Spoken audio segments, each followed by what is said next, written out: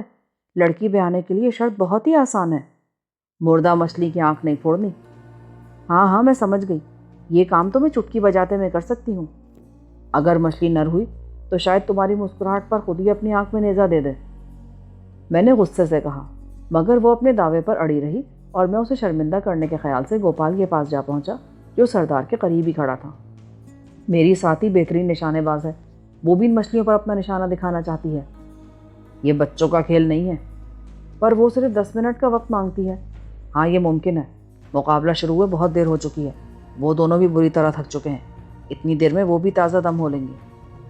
اس نے سردار سے مشورہ کر کے مقابلہ ملتوی کرنے کا اعلان کر دیا، اور جب اس نے لوگوں کو سیتا کے دعوے کے بارے میں بتایا تو ہجوم میں تیز سرگوشیاں گونجنے لگیں۔ لوگ اسے یوں دیکھ رہے تھے جیسے اس کے سر پر اچانک سینگ نکل آئے ہوں۔ مقابلے کے دونوں حریف تھکے قدموں مگر پرجوش چہروں کے ساتھ تماشائیوں میں آ ملے۔ گوپال نے مقابلے سے خارج تیسرے امیدوار کا نیزہ سیتا کے حوالے کر دیا۔ سیتا نے ایک بار اسے ہاتھ پر تولا اور مجھ سے بولی، یہ تو بہت ہلکا ہے، انہیں بتا دے میں مچھلی کی آنکھ اس طرح پھوڑوں گی کہ نیزہ اس میں پیوست نہیں ہونے پائے گا۔ زیادہ ہرزہ سرائی نہ کر، لوگ پہلے ہی تجھ پر ہنس رہے ہیں۔ ابھی ان کی آنکھیں ندامت سے جھک جائیں گی، میں تو کہتی ہوں تو بتا دے سب کو۔ یہ لڑکی اپنے فن کے مظاہرے کی اجازت دینے پر سردار کی شکر گزار ہے۔ میں نے سیتا کی تسلی کے لیے نیپالی زبان میں ایک مختلف بات کا اعلان کیا اور وہ مطمئن ہو کر نیزہ بدست کیچڑ میں تڑپتی مچھلیوں کی طرف بڑھ گئی۔ سیتا چند لمحوں تک نہایت لاپرواہی سے فضا میں نیزہ لہرا لہرا کر مچھلیوں کی اچھل کود کا گہرا مشاہدہ کرتی رہی۔ اس کی ان حرکات میں اناڑی پن نمایاں تھا، لہٰذا مجمع دل کھول کر اس کا مذاق اڑانے لگا۔ پھر وہاں بھڑکتی مشعلوں کی سرخ روشنی میں سیتا کے ہاتھ میں دبے ہوئے نیزے کی اننی بجلی کی طرح چمکی اور ایک مچھلی کی آنکھ ضائع ہو گئی۔ نیزہ مچھلی کی آنکھ پھوڑ کر نہایت صفائی سے فضا میں اٹھ گیا تھا اور زخم خوردہ مچھلی بری طرح تڑپنے لگی تھی۔ ہجوم کے تحسین آمیز نعروں نے آسمان سر پر اٹھا لیا اور میں نے فخر سے اپنا سر بلند کر لیا۔ اگر میں سیتا کے دعوے کا اعلان کر دیتا تو واقعی تماشائی اس کارنامے پر ششدر رہ جاتے۔ پھر سیتا باقیہ 4 مچھلیوں کو چھوڑ کر اسی زخم خوردہ مچھلی کی طرف لپکی اور اس بار نیزے کی اننی مچھلی کی آنکھ میں پیوست ہو گئی اور سیتا نے آخری سانسوں پر تڑپتی ہوئی مچھلی کو نیزے میں پروئے اوپر اٹھا لیا۔ ڈھول کی آواز یک بیک تیز ہو گئی، تحسین اور تعریف کے فلک شگاف نعروں سے زمین لرزنے لگی اور سیتا نیزہ زمین پر پھینک کر میرے سامنے آ گئی۔ میں نے اپنی زندگی میں اتنا سچا نشانے باز کبھی نہیں دیکھا، تو انعام کے مستحق ہے، میں تیرے تمام ساتھیوں کو یہاں قیام کا کرایہ معاف کرتا ہوں۔ گنجا سردار اونچی آواز میں بولا۔ چند لمحوں بعد لڑکی کے دونوں امیدواروں کے درمیان دوبارہ مقابلہ شروع ہو گیا۔ اس بار ضرورت سے زیادہ پھرتی کے مظاہرے میں ایک حریف کا نیزہ مچھلی کے گل پھڑے میں اتر گیا اور اس کا مد مقابل خوشی سے فضا میں اچھل پڑا۔ کھلے آسمان تلے سرد ہواؤں میں سردار نے لڑکی مقابلے کے فاتح کے حوالے کر دی، جو مقررہ شرط پوری کیے بغیر ہی اس کا حقدار بن چکا تھا۔ دولہا دلہن سردار کی میت میں جلوس کی شکل میں چل دیے اور ہم لوگ آدھی رات گئے اپنے جھونپڑے میں آ گئے۔ وہاں حسب توقع میدان بالکل صاف تھا۔ گوپال اور اس کے ہمراہی جھونپڑی سے بستروں سمیت ایک ایک چیز اٹھا کر لے گئے تھے۔ پہلے میرا خیال تھا کہ ان لٹیروں نے ہمارا مال و اسباب ہتھیانے کی نیت سے شادی کا ڈھونگ رچایا ہے، مگر اس تقریب میں شرکت کے بعد میرا خیال قدرے بدل چکا تھا۔ شاید اس لڑکی کی شادی مستقبل قریب میں ہونے والی تھی اور وہ ہمیں بالجبر لوٹنا بھی نہیں چاہتے تھے، لہٰذا اپنی سادہ رسوم کے بنا پر فوری طور پر لڑکی کی شادی کا فیصلہ کیا گیا۔ اس طرح ایک پن 2 کاج ہو گئے تھے۔ تھوڑی دیر بعد گوپال چند آدمیوں کے ہمراہ بوکھلایا ہوا ہمارے پاس پہنچا اور پھولے سانسوں کے درمیان پوچھا، ڈاکو تو یہاں نہیں آئے تھے؟ ہمارا ایک ایک تنکا لوٹا جا چکا ہے۔ ایک نوجوان نے مایوسی سے کہا، بستی میں بھی 2 جھونپڑے لوٹے جا چکے ہیں، دلہن کا مکان بھی بالکل صاف پڑا ہے، مگر مجھے سب سے زیادہ فکر تمہارے اسباب کی تھی۔ وہ اداکاری کرتے ہوئے بولا، اب ہم ہر فکر سے آزاد ہو چکے ہیں، سردار یہاں رہنے کا کرایہ پہلے ہی معاف کر چکا ہے، ورنہ تو ہمیں تن کے کپڑے بھی یہیں چھوڑنے پڑ جاتے۔ میں بولا، ایسے ظالم نہیں ہیں ہم۔ گوپال فیاضی کے اعلان پر اتر آیا، صبح ہم تمہارے آدمی کو تندرست خچر دیں گے تاکہ وہ شہر سے جلدی مدد لے کر آ سکے۔ یہ تو تمہاری بڑی عنایت ہوگی۔